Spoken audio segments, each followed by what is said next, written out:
हंटरगंज।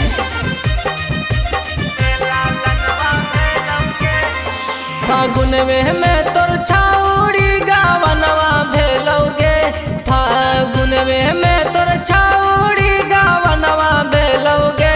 त कैसे इतना जल्दी गोदी में लालनवा भेलौगे, त कैसे इतना जल्दी गोदी में लालनवा भेलौगे।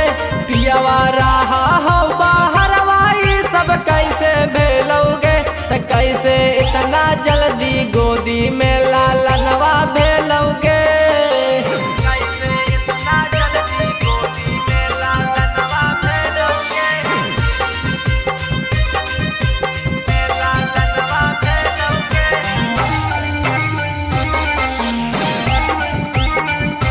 कैसे इतना जल्दी गोदी में लालनवा भेलौगे।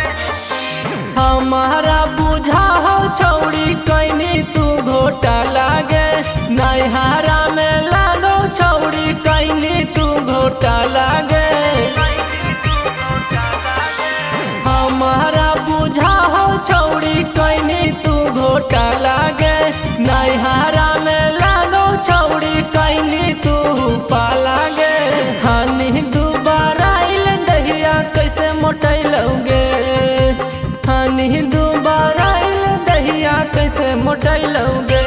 कैसे इतना जल्दी गोदी में लालनवा भेलौगे, त कैसे इतना जल्दी गोदी में लालनवा भेलौगे।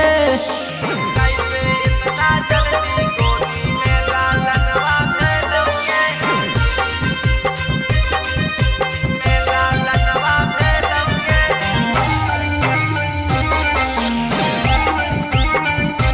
कैसे इतना जल्दी गोदी में लालनवा भेलौगे। अगला गाहा को नैहार के हाही तू छिनार गे, ससुरा में पियवा लागा नहीं दिल को प्यार गे।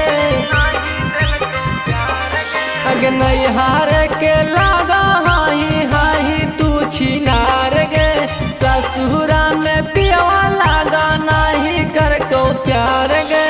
हमरा लागा हो मुकेशवा से फसल हानि गे, हमरा लागा हो मुकेशवा से फसल हानि गे।